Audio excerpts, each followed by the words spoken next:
Welcome to the Capital Alchemy podcast. I'm Tatenda and I'm joined by my esteemed co-host, Lerato Lebitsa. Today we've got the pleasure of hosting the incredibly talented Kim Potgieter, a multifaceted individual known for her roles as an author, inspirational speaker, active media personality, mentor, relentless learner, expert financial planner, and director at Chartered World. We're thrilled to dive into a discussion about two of her best-selling books, Retiremeant, Get More Meaning from Your Money, and Midlife Money Makeover. Kim, it's wonderful to have you here. Oh, thank you so much for inviting me to be here. Right, it's a pleasure. Before we delve into the book reviews, could you just share with us a bit of your journey, if you can, please? Well, as you could hear from my resume that you were sharing with everybody, it's been quite a journey. It's been a very exciting journey and one that I'm incredibly passionate about. And I think that's the important part. I've absolutely loved what I do. And I've loved working with people. And for me, the biggest thing that I feel is important that I do is I love to learn. And more than loving to learn, I love to share what I learn. So everything for me is about that sharing, and that is about us all just getting our best lives. And I think, yes, I'm a financial planner, and I very much see a financial planner's role is extremely important. But the reason I see it as extremely important is because I want people to have better relationships with money. I want people to see a way that money can enable their life. But at the same time, people have to be thinking about themselves, be thinking what it is they want, and then, put money in that right place to enable it. So, it's a financial planner, but a bit of a different financial planner, and at the same time, incredibly passionate about promoting our industry, about making sure that everybody gets themselves a financial planner that they can resonate with, because then I think we can help people going forward. So has it always been financial planning? Because I'm sure you studied psychology before that. I did. When I went to university, it was psychology because I wanted to be a psychologist. Like life happens. So we all have these plans. And as we chat today, you'll see I love planning. But I went to university, studied psychology, wanted to be a psychologist, and then opened a catering business. I mean, like you do. I mean, you study psychology to open a catering business. And a friend and I ran a catering business for a good 11 years. And I loved it. Because I was working with people. But at all the time, I had this yearning to go back to psychology. And really what I did was I went back and then studied my honours in psychology. And while I was busy studying it, I kept going, well, what are you studying it for? What are you studying it for? And my answer was, I'm studying it so I can help people with their relationships with money. And then I thought, who goes to a psychologist to discuss their relationship with money? Nobody really. Then I went, well, where do they go? They go to financial planners. Okay, I'll go and study to become a financial planner. That was exactly how it went. So you did a U-turn. I did a U-turn. And it was in my 30s where I did this U-turn. And then I had to find out about how do you become a financial planner? What do you have to study? And I went back and I did my postgraduate and got my qualification and then decided to become a financial planner. So, yes, it wasn't the way that it's normally done in our industry, completely differently. But that's my story, and that's how I came into the industry. Wow. I think, though, we can all say a lot of the people that succeed within the industry don't do it the normal way. I mean, like I've always said, I didn't study BCom. I did political science. I did my master's in social policy, but somehow this bug that I was running away from, because both my parents were in the industry, bit me. And once it bit, it stuck. So, no, I fully understand. And the odd thing, though, is that the most successful people in this industry, even Kobus Klein, did a U-turn in his 30s.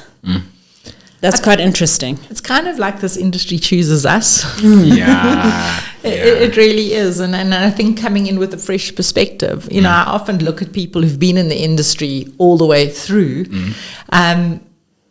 Maybe they didn't have that fresh perspective. I came in, and I remember coming in at the beginning and talking to people and saying, you know what, you must have a heart connection with your client. You must make sure that you understand the psychological part of their relationship with money. And I remember some of the people looking at me going, I think this woman's lost it. She's not going to be here long. She's not going to be in the industry long. and yeah, that was really kind of my introduction, because when I came in, I was trying to do it differently, and I was hitting an industry that had done it the same way for so long that they kind of did look at me like, I mean, I like to call myself a maverick, but I don't think they were looking at me as a red. I think they were just looking at me as a weirdo. All right, fantastic, amazing story, Kim.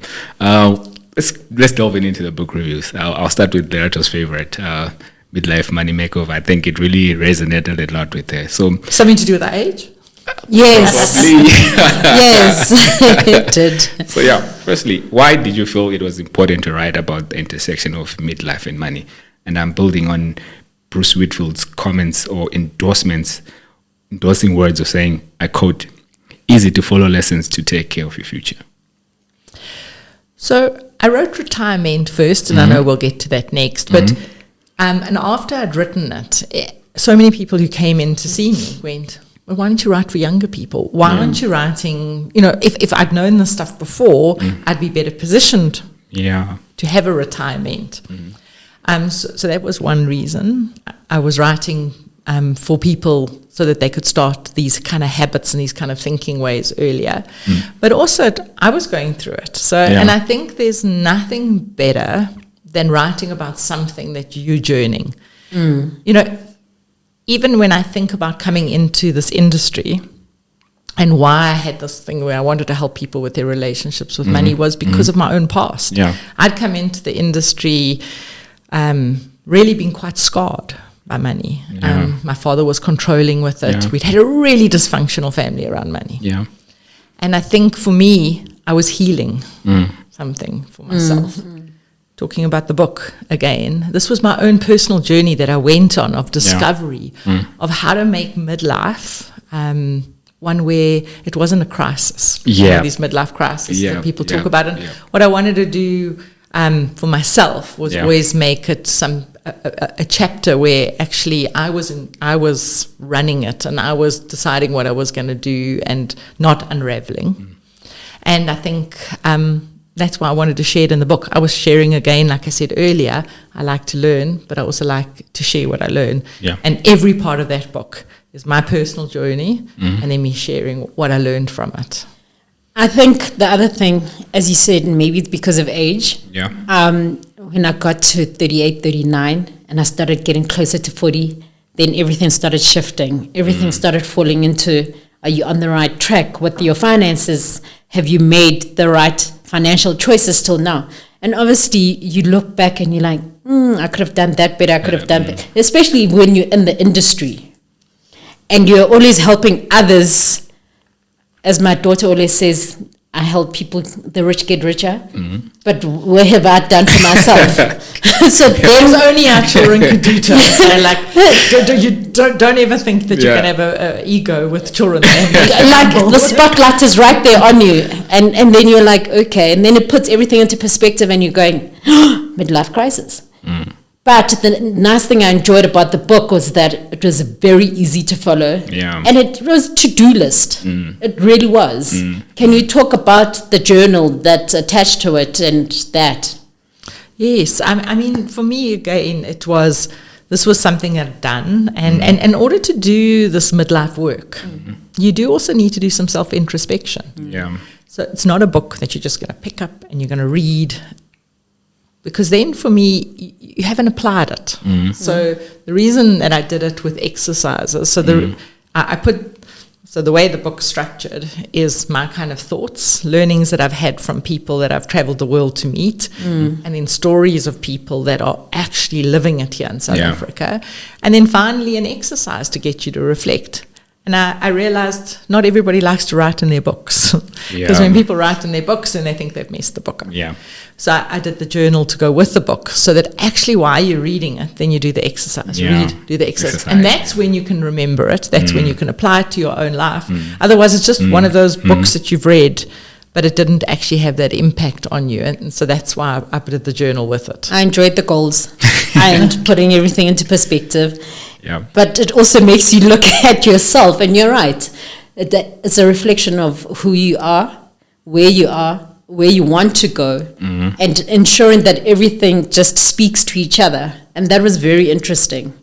because none of this work is easy work. So, we all go, especially us as financial planners, and in the financial industry, we go like, do as I say, not necessarily as I do, and maybe that's what your daughter was implying. But so the book is for people in the industry. I also like to share the learnings and stuff I do with clients, so people in the industry can also do it with their clients, because not everybody's comfortable in my space of the more behavioral psychology kind of place. Some people call it the soft place, which I don't know why. And it was for that person who was in the midlife going, I want to do this better, I want to do this differently, and I wanted it to be something that they could really easily apply in their lives. Right. Kim, I think we've started on a very good foundation, and that it all ties in with the chapter titled Press Pause, Mindful Midlife Pause. What does it mean to consciously create the next chapter of our lives? Ask. So I think we spend a lot of our lives on a treadmill. So we just have to think about our stuff ourselves. Is it a treadmill? Is it a hamster wheel? But we go and we go and we go, and we got stuff to do. We've got places to go, and we're busy. And then before we know it, this is what I get told by people. Yeah. Life's gone past. And they're told they're retiring, and they say, like, how did this happen? They're telling me I've got to retire. And I go, well, when you started there in your 20s, didn't they tell you that in your 60s you're going to be retiring? But it still comes as a shock because we're so busy just doing life. Yeah. And for me, it's a conscious decision that I'm going to take some time out. I'm going to pause. Yeah. I'm going to just pause and maybe connect with my inner self, connect with that inner voice that speaks to me, and go, Let me look at this with a clean slate. Let me not just do everything because I've been doing it that way. Not do everything because it's what's expected of me. Not do everything because it's what everybody else is doing. But rather go, okay. If it turns out well, how will it look? And I promise you, when I give people that question, it's frightening, because people go, I don't know. Don't ask me that question. Please don't ask me that question. You actually specifically mentioned that that's the hardest part of the process. That's that. And often is because we've been so busy. Yeah. And we've been so busy being providers. We've been so busy being nurturers, looking after, if we've had children, it's looking after children. If we've got partners, it's making sure our partners are fine. It's making sure our work colleagues are fine. So we're so busy doing all of this for everybody else that the hardest part is stopping and going, what do I want? Yeah. What is going to make me happy? What's going to bring me meaning, and what's going to bring me joy? And that's why this pause is so important, because it's actually getting still so that we can hear some of the inner voices. Because otherwise we're hearing more the ego voices, and we're hearing everybody else's voices, what our parents wanted for us, what our partner wants for us, what our children want for us. And societal expectations. Yep, big one. Because when I evaluated the pressing pause part, you also have what society expects you to have achieved at a certain age, or where your life should be according to your family. So you're always looking at external factors and never listening to yourself. And you're right by saying that we are always running on this treadmill non-stop. You're always thinking, life, you can't stop in life. I've got this, I've got that. I have to do it all at the same time and somehow find a balance. It's true, though. You need to press pause and look at it and reevaluate and see if everything is where you want it to be. Okay, great. Kim, in the Money Makeover section, you mentioned the ones that got away phrase, and that's the Reflection 11. Can you highlight some of the common financial mistakes that people make?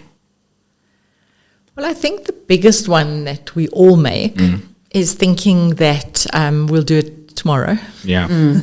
Yeah. We know it. We go, you know what, I'll take care of that tomorrow. Yeah. And then tomorrow comes, and there's always another expense that's more important. And we'll just get our children through school, or we'll just get married, or we'll just buy that house. So I think that for me is our biggest mistake we make, is not bringing it in as a habit immediately. So it's kind of, I always recommend to people to pay yourself first. Yeah. So the next one is what people do is they will invest or they will save the money that's left over in the month. So they go, okay, well, what's left over will be what my investment is. But if we consciously go every single month, let's say, and we have a bond, we pay the bond, or we have a car and we pay our car, why is that not the same thinking for our investments? So for me, that's a big one that people don't do. So yeah, we're putting it off. We're not bringing it in as a habit, because when we bring it in as a habit right in the beginning, and it can compound and compound, I mean, basically we know we get the results that we want.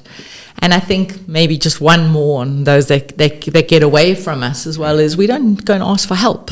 So we go, I mean, even people in the industry, we go, well, I'm going to just do it myself. And when we're just doing it ourselves, there's always something that comes in the way. There's always that fact that we're not being held accountable. Yeah. And I think, that would be probably, there's a lot more, but that's a good taster. Lerato, I think the other thing that you did mention was paying yourself first. And previously we had spoken that paying yourself first is not always about splurging on yourself. Just making sure that you've put something aside for yourself before everything else.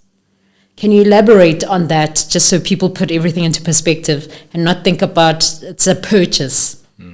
Yes, often I think what we do is we don't realize the value of having these kind of investments to give us the freedom to choose. So when people tell us to invest, or when people tell us to have your retirement savings, we kind of feel like people are forcing us to do that. But what we're talking about here is a conscious choice that you want to have the investments for you so that you've got freedom to choose. Now, what that might mean is that you want to buy yourself, maybe pay for yourself to go and get another course or a degree. Yeah. It might mean that you want to get a pair of shoes. Yeah. It might mean that you want to take that holiday with your family. But there's all these different things that you want to do, but you need to kind of prioritize them. And the way, so it's another thing to put onto it. The way I say is, first look at what your values are in life. Like, look what your values are. And understand that for you, this is an important value system. And then when you know what your important value system is, then you can go, okay, let me prioritize those things.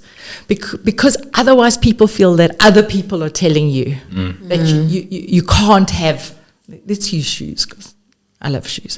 You can't have that pair of shoes. Yeah. And in the meantime, I choose not to have that pair of shoes because guess why? I want to see my investment grow because I would like to take my family on a beautiful experience. Or guess what? I want to make sure that I can go and do a career that I really want to do because I've got the money as the backing for me to make those kind of choices. Yeah. So I hope that answers the question. No, it does. Great. Kim, how does one's relationship with money impact both the financial and personal well-being?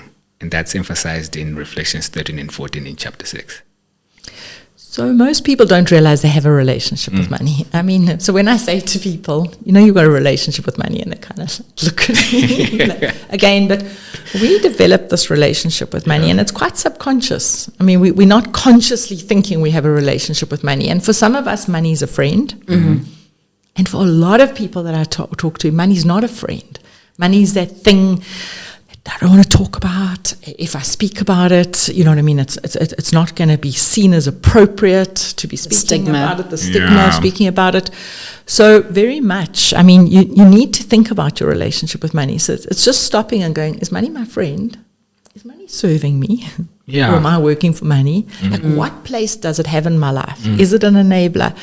And I think if you can just, first of all, recognize you have a relationship with money, you can then assess, where did it come from? And that's what I'm talking about your relationship with money. Go back to your past. So a lot of this work in midlife is looking at what your past is, because a lot of the beliefs that you've picked up along the way might not be beliefs that are serving you right now. So I think midlife, and we'll probably chat about it just now, is a period also of editing out some of the parts that we've picked up on the way, the baggage we've picked up. And one of those is often our relationship with money. I think I previously mentioned this, that obviously because I come from a financial family, I was always taught about that relationship with money. Always, when money treats you well, when you treat money well, it treats you well too. So always ensure that.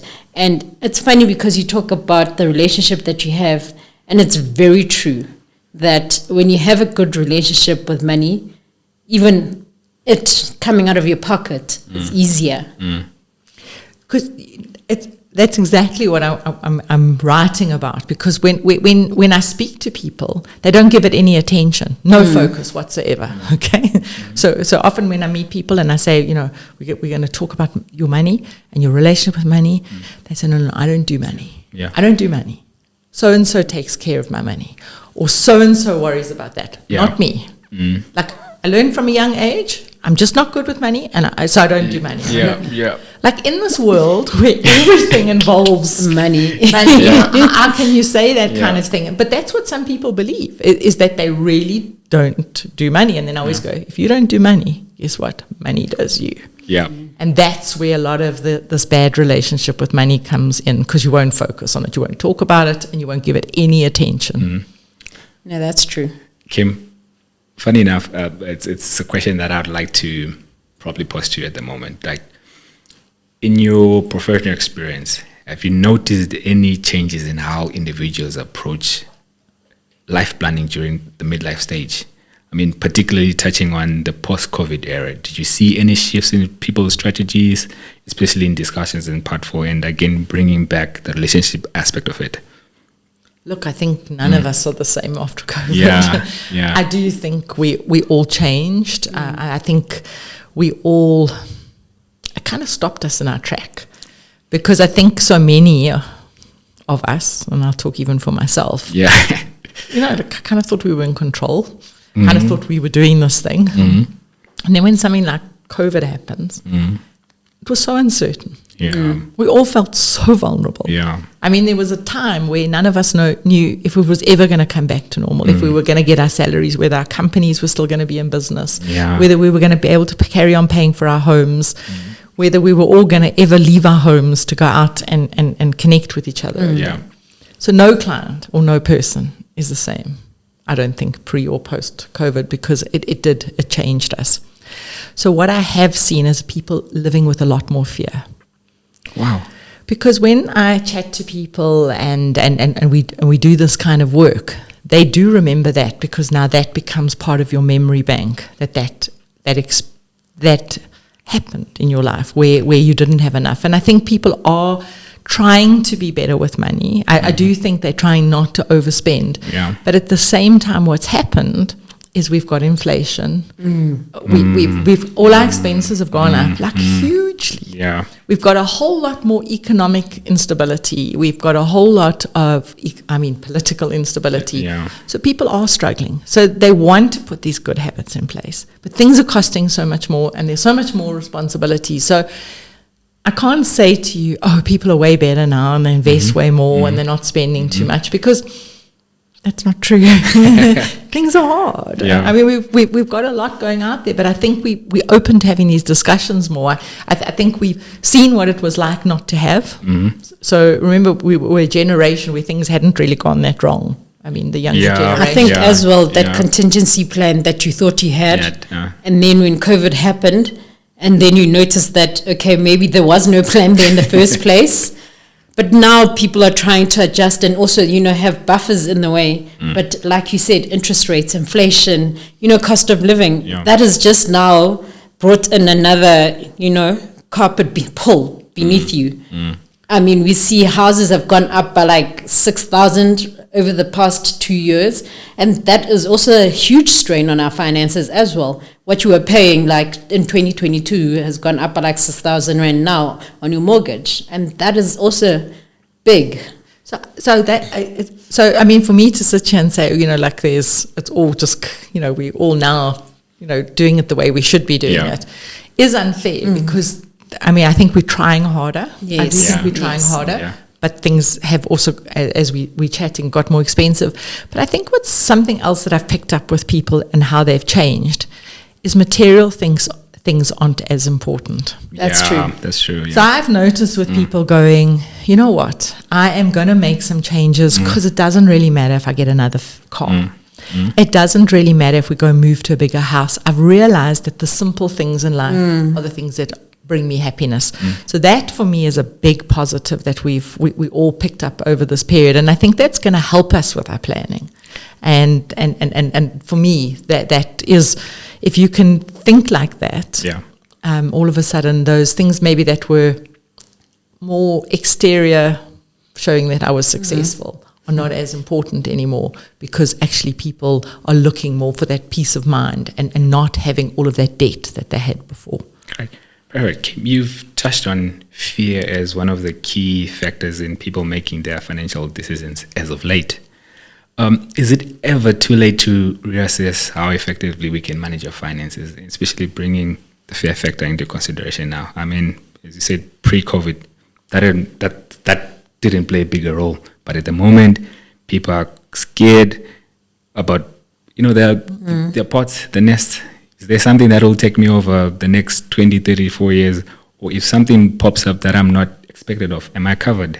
So how has fear contributed to this? So what we don't want to do is live in fear. Because when we live in fear, I mean, you make bad decisions. We make bad decisions. We way too emotional. So I think what I would recommend is that we have it there, and we know we're building, as we talked about a little bit earlier, contingency plans. So the what ifs. If this happens, will I be able to do this? If this happened, will I be able to do it? Because we still need to be planning, and we still need to be positive. Because otherwise, I think it's just too overwhelming, and then it's definitely going to be what our reality is. So we don't want that to happen.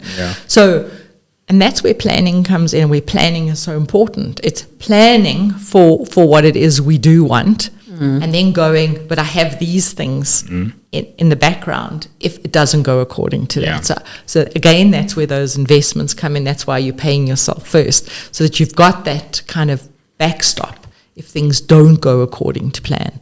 And I think that has been a positive outcome of the COVID. But also when we talk about midlife, let's go to this midlife. I think the big things that I try and encourage people is they're going to work longer. Because people had this thing, I used to meet them and they used to go to me, oh, no, I'm going to retire by the time I'm 55. Or I don't want to be working by 50, and it's like my goal. But what does that mean for us? It means that, well, we're going to have another 50 years post 50. Where we're not going to be adding meaning and doing that. So I do think, I do encourage people to work longer. I've encouraged people to find work that they find meaningful and that they feel like they're valuable. That's a big one. And then, to look at your spending. So the two things we can control is how much we're spending and how long we're going to work. And when we can bring our spending in line, and when we can get the mindset right that we're going to work longer, all of a sudden we don't have that big pressure on ourselves. Because as we've got this huge pressure on us, I haven't been doing investing for the 10 years. Now I have to be investing 50% of what I'm earning because I'm a little bit late. And then we go, it's overwhelming, I can't do any of it. So we do nothing. and my whole message is it's never too late. We need to still be doing this right the way through. I will often meet people in their 50s that haven't done any savings. Wow. And they come, and you can't make something out of nothing for them. I can't invest nothing. And then I always just go, okay, let's look at this. You are your greatest asset. Let's invest. You need to do things to invest in you so that you can carry on working potentially till you're 75, and then you'll have income coming in, and now start putting all of that into place and putting it away. But if I told them that then, it was too late, they need to now save 80% of what they're earning, they're going to save nothing. I'm glad you touched on that, because I think it was just last week that Sean Cohen and I were also speaking about the same thing, that we believe that there's some sort of retirement fairy that's going to come in your 50s and just make some fairy dust sprinkle, and all of a sudden the next 10 to 15 years everything's going to shape up. I'm glad you're touching on the aspect that, yes, even if you start at 50, let's work towards you working until 75. Let's be realistic about where we're going. As well, people are living longer. Absolutely. We're living, it's real. We're living to way into our 90s. It's not something now that some people are doing. It's lots of people are doing it. So, I mean, I've just been at the Modern Elder Academy in Mexico with Chip Conley, and he's written this book about midlife and the 13 reasons to love midlife. Yeah. And the one is to go, well, if I'm 50, I've got all these years ahead of me where I'm going to be contributing because we're looking at this longer lifespan.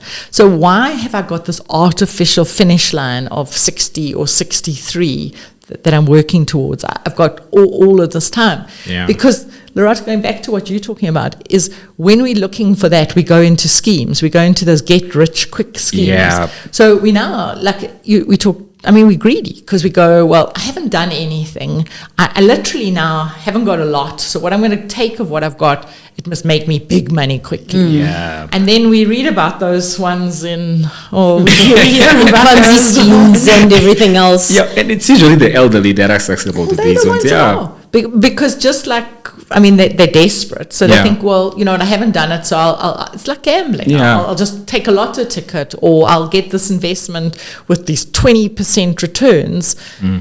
And that's where they're getting themselves into trouble. And it's way better to have the approach of, even if I haven't done it the way I should have done it, but I'm going to do it in a disciplined, conscious way, as opposed to quickly.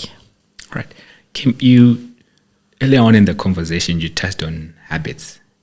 And we have to have a conscious decision of making over those habits so that you have a good relationship with your money. I like that theme in your book.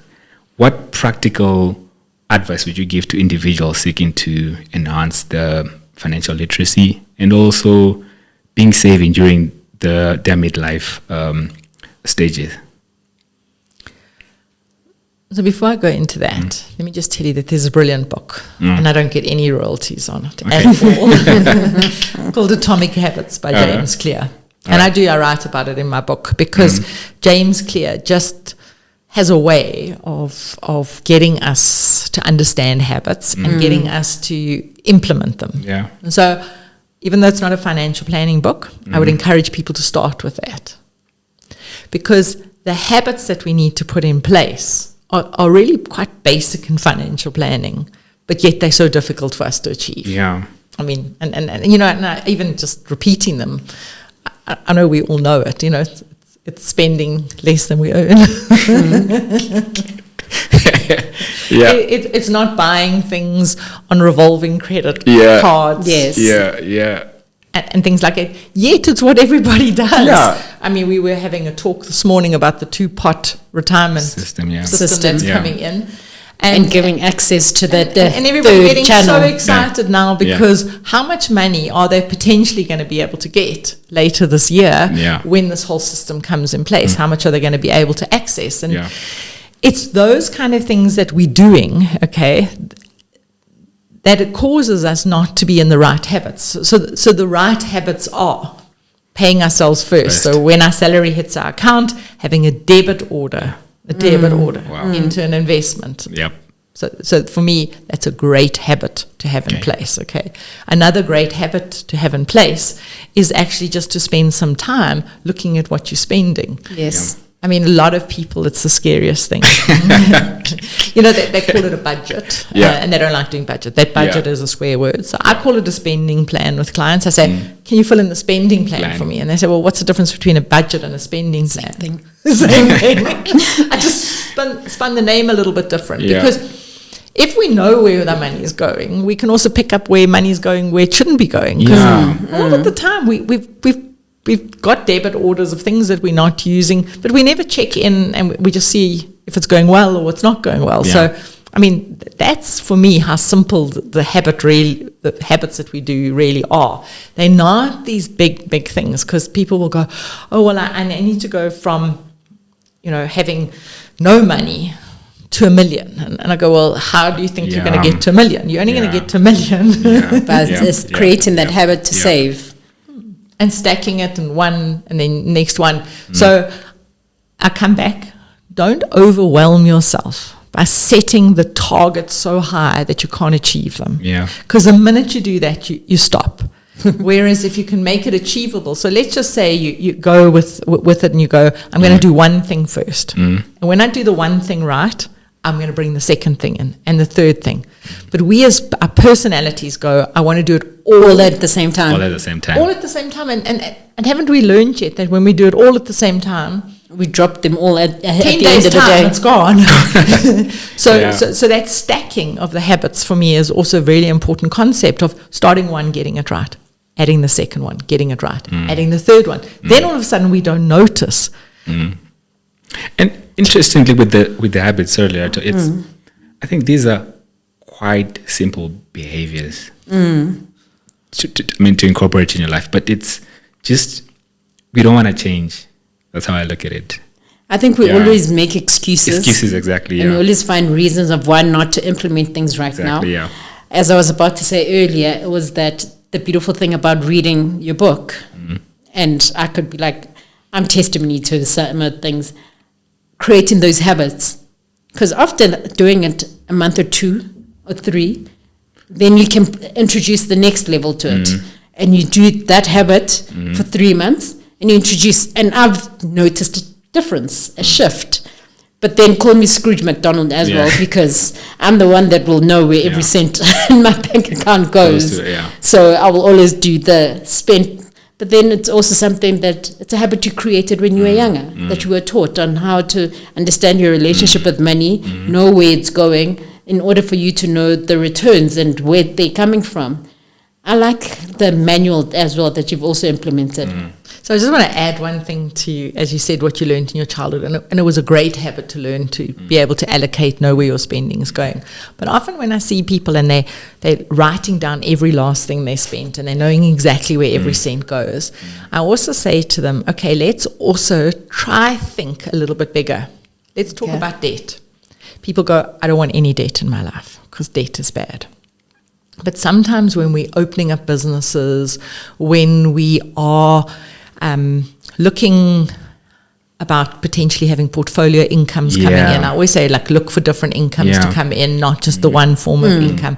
So sometimes we need to think a little bit bigger because we can, as much as I do think we should know where our money is going, we mustn't become so obsessed with allocating all of that we're never thinking bigger about how do we get other streams of income coming in.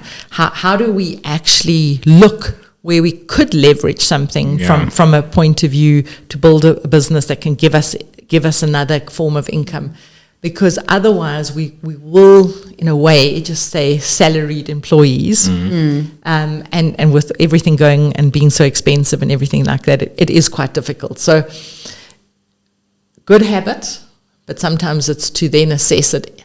Is this holding me back? Because sometimes that can bring in quite a scarcity kind of mindset. And how can I just think out the box a little bit? That's good. I like the take on not all debt is bad, because I've always been of the mindset you can't be over-debted. Debt is bad. Clear as fast as possible. So I'm glad that you touched on the aspect that not all of it is bad. You can actually leverage on some of it to ensure that you have extra sources of income. Especially if it's for business. I mean, you want a business concept and you've got a good plan and you've done as long as your business plan is done well, and then that's a way that you're going to get another income stream in years to come. So that's another thing when I look at people in the different stages of life. When we're younger, we can obviously take on more risk. What is difficult is when I'm sitting with clients like in their 50s who want to take their retirement savings to open businesses. And then I always go, no, ring fence the money you need for retirement because you haven't got time to make that back. But when we're younger, we can often take some of those chances, and then those chances then will be different income streams coming in. Because what I have picked up is that as we go into this midlife and even come into retirement, it is really nice when we can have different income streams coming through. Okay. So we're actually moving into the next segment of chatting about retirement. So Lerato, we spoke about the possible link between the two books, and Kim, you said you actually started with Retiremeant before you wrote Midlife. What was the thought around it? So when I entered the industry was 17 years ago, weird, I'd been going to retirement workshops in my 20s. So, like, because, you start thinking back. And when I was like restudying, when I went to do my postgraduate, I started interviewing people around this transition of retirement. I went and I actually started speaking to people and asking them how they did their retirements. I think it was stemmed from the fact that at 59, my father was unfortunately shot and killed in a hijacking. So he never got to have his retirement. And I remembered my dad so much talking about, when I retire, I'm going to take that trip. When I retire, I'm going to do this. When I retire, I'm going to do that. So I went out, and actually I wasn't even working in the industry yet. And I used to meet with people that were coming up to retirement, and I used to ask them the questions. And I remembered what I'd learned when I attended retirement workshops and seen it. And my message that I wanted to give people was to get more meaning from your money. And for me, it was really important that they didn't just sit in retirement and be so fearful and not enjoy their money and not have their experiences, and also put your life on hold for one day, because sometimes that day never comes. So there was this balancing act. So I was interviewing people, and I focused on retirement, and I developed a website called Retire Successfully through Chartered, where I work. For our clients, what we wanted them to do is to say to them, we wanted them to be getting return on life and return on investment. For me, just getting return on investment also what would be the point in it. So when I wrote Retiremeant, it was all that thinking, and I was focused much more on people in retirement and just near at and in retirement. And then as I've gone on, I've gone and I've worked with younger and younger people, because I've realized how important it is to start earlier. I've actually enjoyed even just the way you spell it, Retirement, and how you want the retiring to have a meaning to it. Did you do that on purpose? Obviously, I can't tell you how many. I can't tell you how many people have let me know that I spelt it wrong. No. I'm not saying you spelt it wrong. No, just saying you did in the beginning, and they said, "Kim, you spelled it wrong." So what I actually did, I had it trademarked. I mean, you have to go to lawyers to have words trademarked. But because I could put the TM there, and then people knew I hadn't spelt it wrong. But it was so important for me that we didn't view retirement the same way. Retirement doesn't mean not working. Retirement doesn't mean going to the coast and sitting on our lounges. Well, not lounges, our deck chairs looking out at the sea. There's always those stereotypical pictures of people in retirement. And I put the A in, because I wanted to say to people, let's do it differently. Let's make sure, because that word is always going to be there, because we have our retirement funds and we talk about retirement at work. I mean, I think the word should be scrapped anyway, but bringing the A in for me was a way that I could work with it. And for me, that was also just telling people, let's do it differently. Let's not do it like people did it in the past. Let's make sure we engage. Let's make sure we're contributing. Let's make sure that actually we're valuable. Yes. I feel like people also frivol, and we all fall apart faster once you've retired with no meaning and nothing to do. So I think you also touched on about be active and ensure that you're involved. Right. Always contributing. Always contributing. Okay, great. Kim, the significance of the A on the cover page. And then once you open the book, there's the first leaf. It really resonated with me quite a lot. You say the A holds so much weight in reshaping people's perspective on retirement. Was that the kaleidoscope motif you mentioned in the preface of the book, that one small shift in life? So yes, I mean, for me always I am a glass half full kind of person. That's just my personality. But not everybody is. And I think so many times what we do is we go, oh dear, I have to be retired. I'm going on pension. My company's forcing me to do this. And for me, the kaleidoscope was really just, that's the viewpoint you've got of your life. Just take it like you would a kaleidoscope, shift it slightly, and you're going to see a whole different perspective. Because through all the research I did, and I did lots of research, attitude is everything. If we have the right attitude about aging, if we have the right attitude about our money, if we have the right attitude about retirement, it's going to turn out better. They talk about having a positive attitude as we age. we can live at least 7.5 years longer. I mean, Wow. but if we're going, I am old. Nobody wants me. Yeah. I mean, I have watched people come into this phase of life and get so depressed that they don't live very long. Yes. I've seen it firsthand. I've sat with people when they've lost that kind of purpose, and we talk purpose, but because they were working and they were contributing, and now they don't have that anymore, and they can see no value. That loss of zest for life. Yeah. I think it's quite important. I mean, that's zest of life. Kim, how has the concept of the second half of one's life evolved, drawing from your experience as a financial planner, and how does it relate to chapter 1 titled Knowing Me, Knowing You? So in this chapter of our life, and probably all chapters, but I think a lot more as we mature, I think it's so important to accept who we are. Yeah. And understand who we are. So we spend most of our 20s trying to fit in. We do. I mean, I can tell you. Yeah. Even me, I can remember what it was like. Yeah. Just so desperately trying to fit in and belong and everything like that. So we always like molding ourselves so that we can fit in and belong. And I think that's half the problem, is when we're doing that, we're not being true to ourselves. Yeah. We're not loving ourselves, so we're always dissatisfied or searching. And knowing me, knowing you, is understanding my personality and going, guess what, Kim?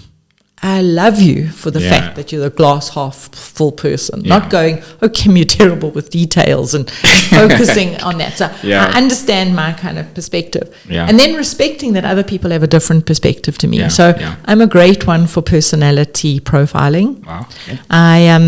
I think the Enneagram as a personality profiling tool gives incredible insights into who you are, where you're at your best, where you can really add value. Because I think too many of us spend a whole lot of time showing the world a version of ourselves that we think they want to see. And we keep a whole lot of ourselves hidden. Yeah. And that whole lot of ourselves that we keep hidden is probably one of the most valuable parts that we should be showing the world. Yep. I think you're right there, because like you said, in your 20s you're still trying to fit in. Although I always said in your 20s you feel like you're invincible and nothing can catch up to you. And then you hit your 30s and everything is now falling into perspective. Life is now becoming full. And in your 40s you're playing, oh my word, this is where you start seeing people achieve, because now they've realized that they can't make excuses for what they did in their 30s and 40s. Now they're going to show the world who they truly are without any excuses added on. So you're right there by saying at some point you need to show the world yourself as they are. And I like the fact that the kaleidoscope, and also finding out your insights on who you are and your personality and how it fits into everything. And then just loving yourself. So I know we're talking about financial books, but at the end of the day, I mean, I think if we get to that place where we accept ourselves and we love ourselves, we'll also need to spend less money. Okay. Because a whole lot of what we do is to show the world that we're successful, to show the world just what it is we do. Whereas when we're in a better place with ourselves personally, there's no overcompensating. Yeah. Financially, Exactly. Moving into very deep, eh? Very deep. Right. So we're moving into chapter 2. You spoke about the 10 retirement truths and how they shape our understanding on retirement. Can you shed more light on that? Well, I did write the book 9 years ago. But yesterday I was doing a retirement workshop and I did the retirement truths. I can tell you clearly on them. And yes, I do. I love them. But so the reason I brought the truths in the book was just an easy way to remember a whole lot of the concepts from the book. So I've actually got an ebook that people can download on my website, and we'll give the details later, with these 10 retirement truths in it. And because for me it was just that quick way of going, let me just look at it. And the the big one and the starting one, it's not about your age. Yeah. Because we get so fixated on this age. Oh, I'm 50. Oh, I'm 40. But importantly, it's how you feel. And how is it that you're coming across? I mean, you can be old when you're 40. You can really be, if that's your mindset. So stop thinking about that chronological age and rather just do it on you more bringing yourself and doing the things that you can do. So that was the first one. And then I won't go through all 10 because that'll take us the whole interview. Maybe my other big one is if you plan, you prosper. That I had as a retirement truth in there. And many people say to me, no, Kim, but why would we plan? Because then life happens and then our plans don't go according to schedule. And so, no, I'm not going to plan. Because I get that all the time. But it comes back to that whole discussion that we've been having. If we have a plan, we know what it is, where we should be allocating our money, we know how long we should be working, we know what we can be spending. Whereas when we don't have that plan, we might be putting our life on hold and not living. We might be overspending so early that when we get to 70, we don't have anything left. So having that plan is going to really help us. And that plan also helps us get, how could I say it? It helps us know exactly where we are. It helps us have that audit, because a lot of us also live in a dream world. Yeah. I'll be fine. Then I meet other people. I'll never have enough. But they actually don't know. They've just decided that. Whereas the plan can actually show you both of those things. And then if life does go and there are a whole lot of curveballs that get thrown at you, at least you had a plan on how to tackle those. Otherwise, when they hit you, you're blindsided and you can't get through them. So those are my two favorite retirement truths out of the 10 that I share in the book. The people will have to read the book to find out about the other 8. I was about to actually ask, so the plan part, is it the planner in you? Because you did say that you initially did psychology because of the planner in you. You went and did events because of the planner in you. Now you are in financial planning because of the planner in you. It just shows the consistency in you as a person and your personality as well. Yeah, and you can take that wisdom so, between different careers. I mean, that's what I always say to people. Intrinsically, who are you as a person? That person, those skills and that wisdom. And very much we're talking midlife, we're talking retirement. There's so much wisdom that we've gained through all of this.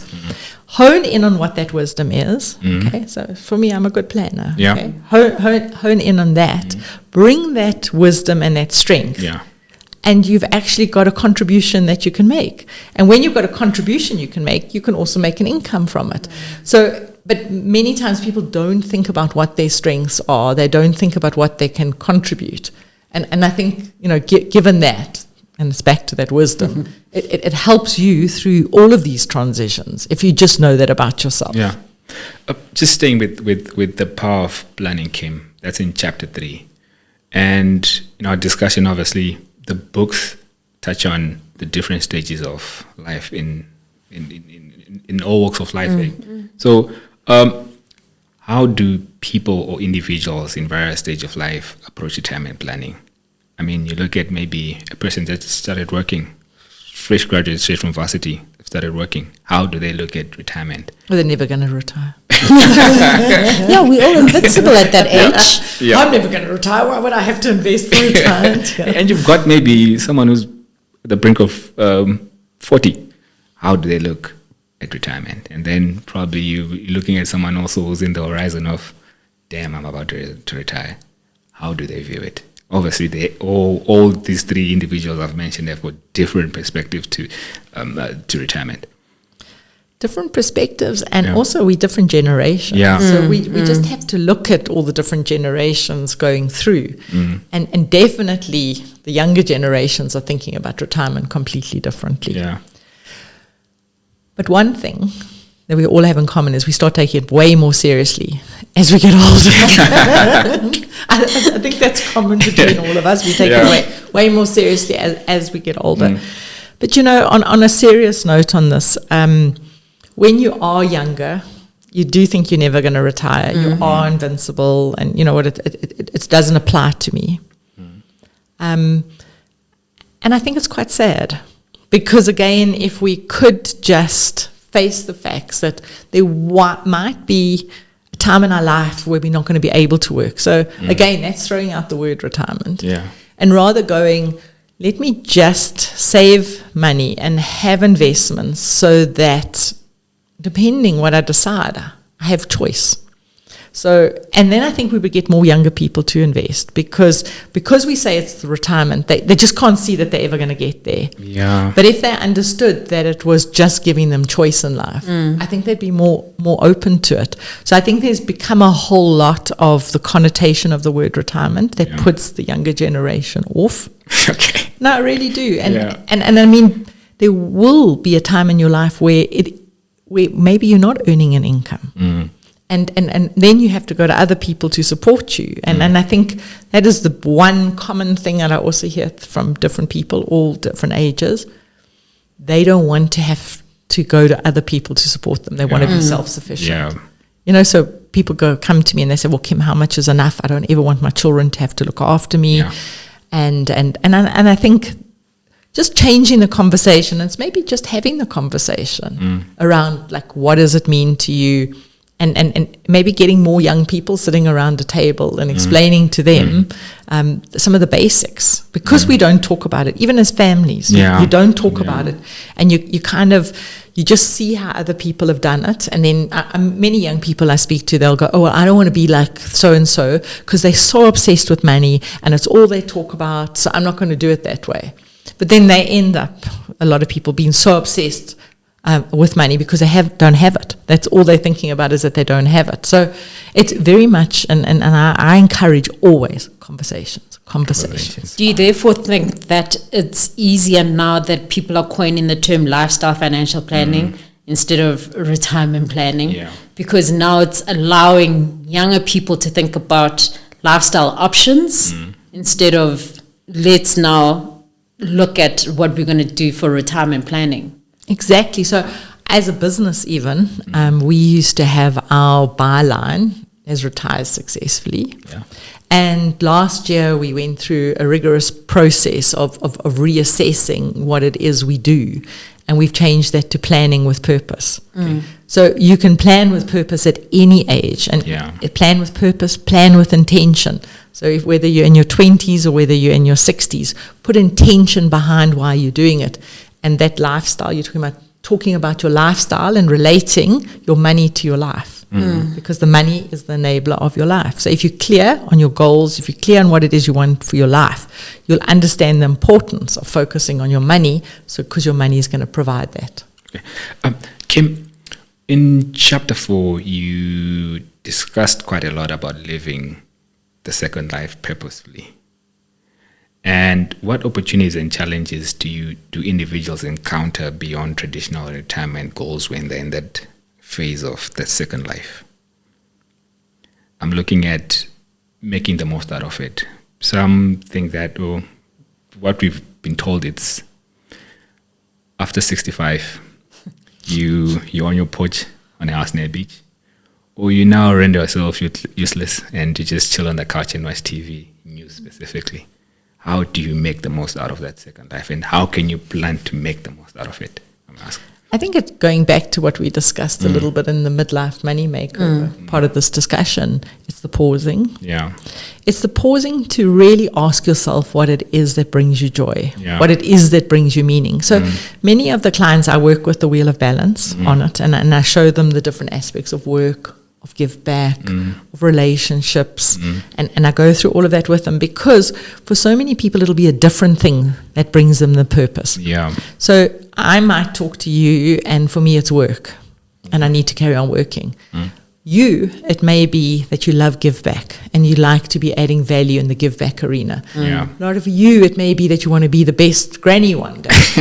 No, and you know what? It is no judgment, and I think this is the whole thing. It's working out for yourself, which is that zone where you want to contribute. I mean, I've had clients that look after donkeys, orphan donkeys. They are so happy because they're looking after orphan donkeys. I've got other people that are building train sets and all of that, and other people that are making wood toys and giving it out to charity events. But you can see the excitement in them when they talk about that. Yeah. So that's why I go back to it. It's no judgment, but it's working out for yourself what gives you that. Because people often, when I tell them the purpose part, people hate that word. They go, like, what's purpose? Like, what is purpose? Do I have to be, I don't know, like, you know, because Mother Teresa. Yeah.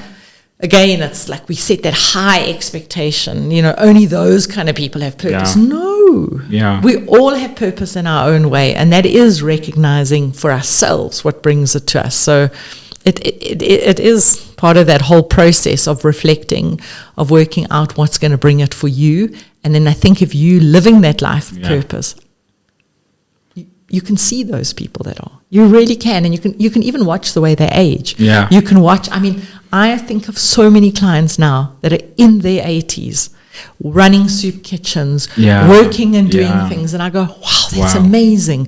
I mean, I've got one lady that writes articles and travels overseas still, and she's in her 80s, and you go like, how? That was unheard of for people that age, but you can see they're living their purpose. Yeah.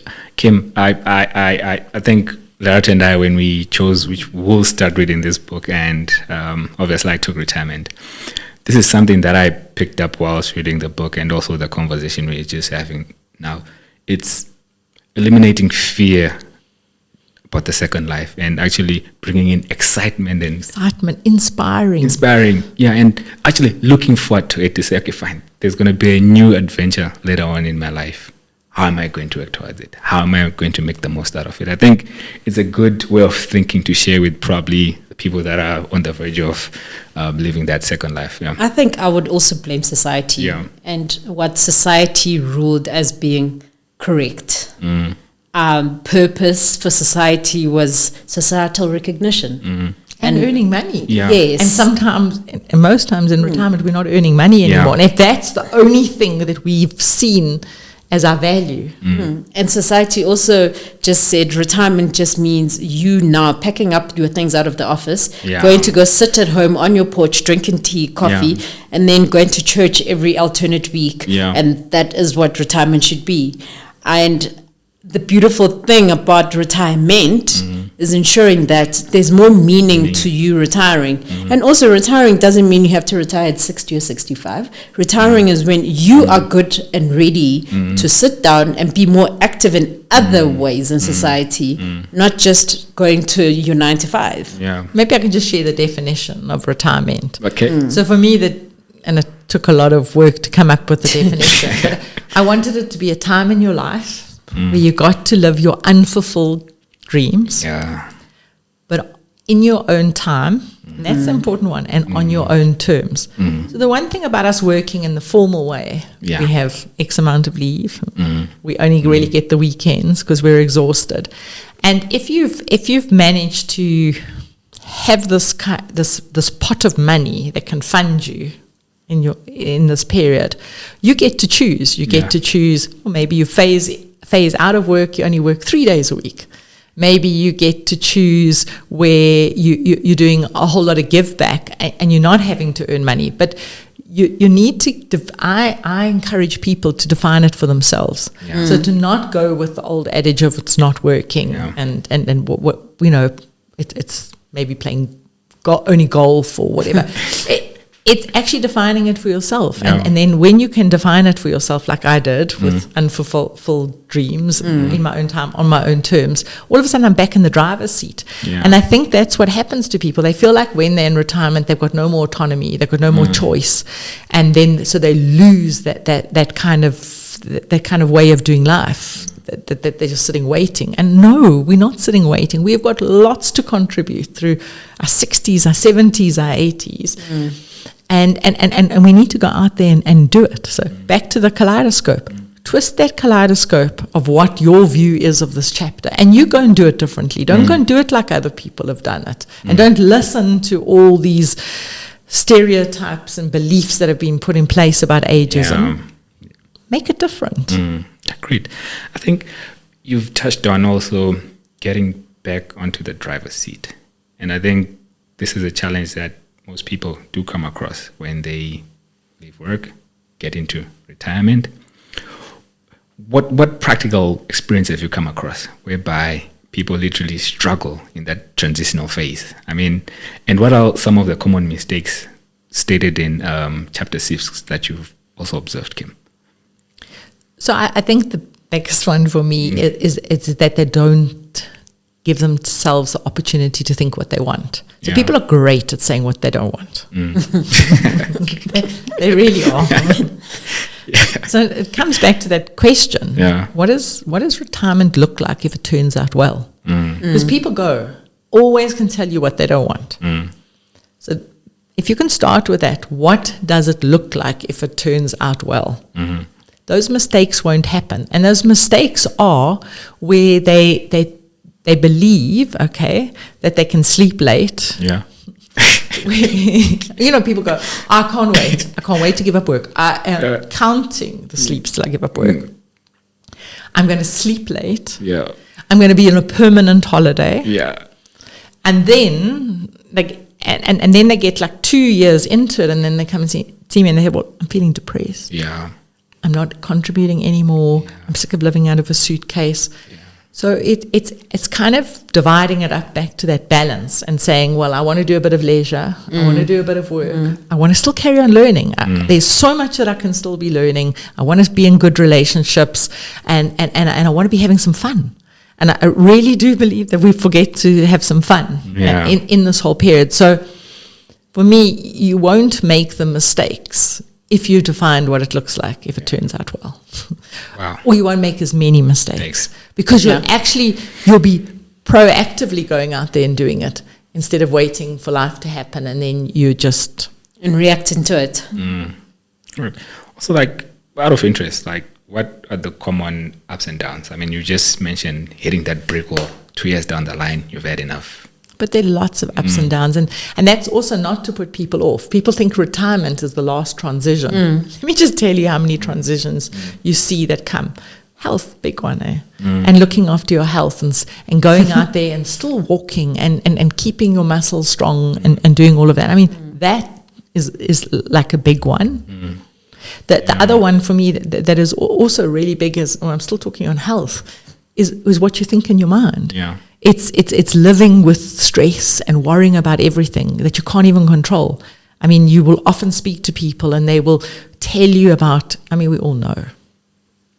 I know electricity, our roads, all of this kind of stuff. And what do? They go into retirement. They've worked their entire lives to get to this time.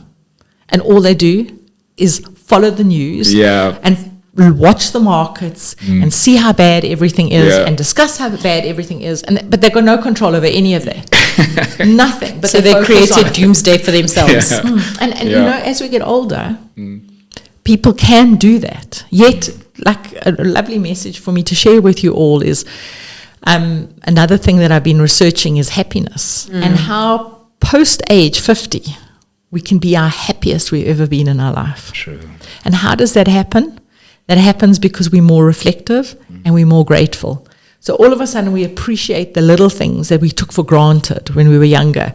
And there's a whole lot of studies that have been done around the happiness curve. And they've done it through all different countries. And it's proven over and over again is that we can be happier after the age of 50. But it's back to that attitude thing, and it's back to the gratitude, and it's watching for the small moments that we appreciate way more than we did when we were younger. Great. Lerato, there's one traditional rule of needing that 70 to 80% of one's current salary hold up in relation to retirement financial planning. It's discussed in the topic of bring on the balance. How do we factor that into our daily lives? I mean, as people that are employed full-time. The funniest thing, and I always say to people, is the ideal way is the 70-20. That is ideal. But at least start with the basic of at least 10 to 15. Put that away for yourself. Because we know life happens. We also know there's responsibilities out there. Cost of living also increases. And there's always other impacting ways to it. So the best way is always say at least 10 to 15%. Put that away. Not even just for retirement. even if you put away 10% for your retirement and the other 5% is a contingency for life happening, because life does happen. And then you're not caught off guard, as Kim had said earlier, because sometimes when life catches you off guard, you have all the excuses in the world of why you're being caught off guard and why things aren't working the way they should. And if we had started earlier, we would be in a better place. Kim had mentioned about compounded interest as well. So it's always about starting earlier and understanding why we're doing the things that we're doing.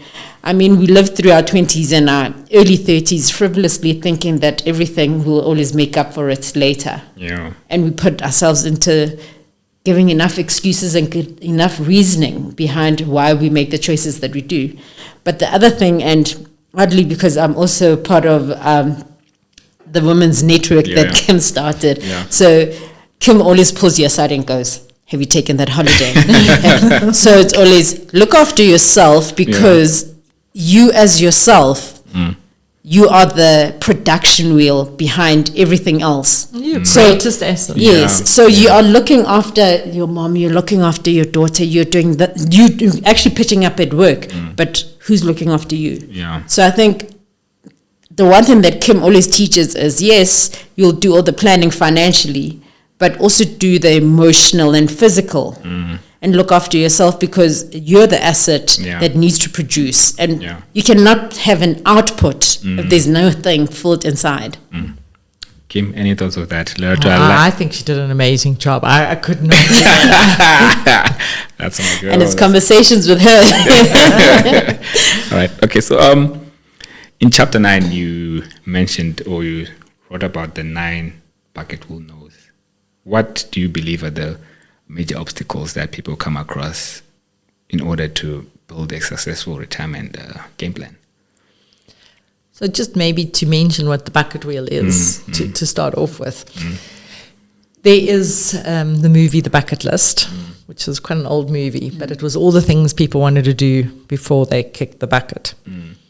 And what I find people do is they center a lot on just certain areas. So for me, the reason I created the bucket wheel was actually to say we need a list of things that we want to do, but we need to take the wheel of balance into account. So I combined the wheel of balance and the bucket list to make the bucket wheel. Because what I was seeing is that people were not thinking necessarily about their relationships, or they weren't thinking that they still had to be learning. So they were coming up with trips that they wanted to go on, or they were coming up with things that they wanted to do. But those things, then they were becoming too focused just in the one area. So I mentioned it earlier, like in our lives, the way people used to do it was all their learning, then all their working, and then all their leisure. So they compartmentalized it. So with that whole bucket wheel approach, what I'm talking about is combining some learning with some working, with some leisure, bringing it all together, worrying about your health and your relationships and everything, bring it in a mixture. So making a list of things, but in each area, not just focusing on one area, bringing in all these areas and then actually going out there and doing them. Because I think we talk a lot about what we want to do, and then some people just don't go and do them.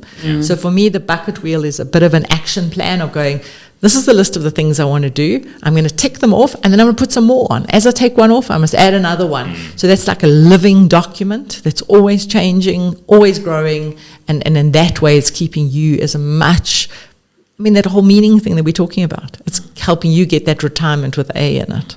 Okay, great. How important is it for individuals to have a holistic plan and an accurate financial plan, if possible, in their pursuit of both? You're asking a financial plan. I'm not too sure if there's actually accurate, but holistic. In their pursuit of both financial stability and personal fulfillment, as mentioned in your concluding thoughts within the book, Kim, you just maybe bring more light onto that factor. I think I've mentioned it, as we've been talking today, it's that it takes out a little bit of the guesswork. So we as people, we do clever maths in our head. When I won something, I round it up. Or round it down, should I say. Makes sense. It's always cheaper that I could get it. It's a bargain, actually, and that's why I'm getting it. And I think it's just the same way when we're doing our own planning and our retirement planning, where we go, oh, I'm sure I'm going to have enough, or I'm definitely not going to have enough. So, but there's no fact to any of it. It's just emotions. Whereas when you're doing the planning, you're sitting with somebody who's not emotionally involved in your life, who's objective, who's putting those numbers in and getting you, and it'll never be inaccurate. I agree with you. But what they are doing is they're giving you a better indication. Yeah. Because otherwise we're guessing and we're doing all this maths in our head. And then for many people, they end up and they didn't even get to live because they were so scared. And then I've seen many others who way overspend in the beginning and then they're in trouble later. So having that financial plan, and also getting that financial plan, it's not just the money. I mean, it's the whole life part that we've been talking about today. And it's also looking at your estate planning. You know, we do all of this. We work, we provide because of people we love. We do. I mean, and yet, and that's why I think the whole estate planning part is also important, because we want to ultimately leave our stuff in a good fashion, so that one day when we're not here, we're leaving this legacy. And it doesn't mean it has to be lots of money, but we're leaving it in an ordered way for the people we love. And so I like to combine all those different aspects when I am looking at what a plan is. Okay, great. So the funny thing is, you touched on estate planning, and I know a lot of people find it as such a taboo to talk about life after death and how that's going to be set up. And estate planning is like, oh, you're already talking about my death, and you're already making plans of. It's so funny that it's such a taboo, but it should be an essential part of the legacy that you're trying to leave behind, and also just your day-to-day planning, because you will always have to leave a certain portion each month to go towards that estate plan. You know how many families that I've seen broken up post someone's death? So we as families don't want to talk about it. You know, there's still the old-fashioned way of the wool only comes out when you're no longer here. Yeah. And then there's some unexpected things where family believe that certain members believe they should have got, and some don't. And then they start fighting with each other. Yeah. And I think it's back to that whole thing that I encourage in all my books: have the conversations. Yes. Have the conversations. Because at the end of the day, you want to make sure that your children are not going to fight with each other when you're no longer here. Be straight with them. Tell them what it is you want. It's not a taboo topic as far as I can see, because for me, the families that I've seen destroyed are the families that don't talk about it. And then it's like this kind of surprise, or where people haven't got a will and people just didn't get round to doing it. And then what do they leave? They leave a mess. And then they leave people scrambling, and they leave one person taking charge and then one person feeling that they were left out. So as hard a conversation as it is, it's one that really, really helps you sleep well at night. Because you know what? I've taken care of it. I've everybody knows what's going to happen. Now I'm going to get on with living. Okay, great. Kim, we always use this platform as a conduit to sharing a positive message to our listeners. I mean, on your concluding remarks before Lerato reads it as for us, do you have anything to just share with our listeners, and just to bring in a message of hope? I mean, in these trying times. Well, for me, it's people often think of money as so difficult, and they think of investing as so difficult, and they see it as such a complex world. And because it's such a complex world, they don't get into it. And really my message of hope is, and my message that I encourage people is to spend the time and find the financial planner that they can resonate with, or find the person that they can resonate with to partner with them, to make this not such a complex world. Because I think in everything we've got to do, money is going to touch us at every transition and every stage of our life. So best we become friends with it. And if it means that we have the support of somebody else to help us with it, I think it's worth doing the work. It's so empowering. And then it doesn't have the power if we've gone out there and we've spoken about it, we've worked with it, and we've put that kind of plan in place. So yes, it is tough out there. People are considering what their options are all the time. But the fact of having that plan and having an intentional investment of what they need really is so empowering. And I think it just leads us all to have what I was talking about earlier, that return on life and the return on investment. Great. Lerato? I've enjoyed reading both books. I think the one thing that resonates most to me is living with intention. Even with finances, your finances, there should be intention behind it, having goals. There's been a lot of learning curves throughout all your books, because the nice thing about all your books is that they also have journals and activities attached to them. So it's not just a book that you just pick up, you read, you forget about it. You're also holding people accountable and saying, yes, you've read this, but have you done the work? Yeah. And how far are you in the work? And it also comes back to helping people with their financial planning, with their estate planning. Tatenda knows I'm very big on succession planning and estate planning and having the conversations. And I'm very happy that you also touch on, have the conversation. There's nothing taboo about any of our finances. We all have relationships with money somewhere or another, but everyone should have a conversation about it. Well, that's why I actually called my blog that I write. I write a blog every month. I always wonder who's reading it, but I write it every month. It's called Courageous Currency Conversations. Yeah. And I really just encourage people to just make this more a part of their everyday conversation and not just a conversation when things are going wrong. Great. Thank you so much.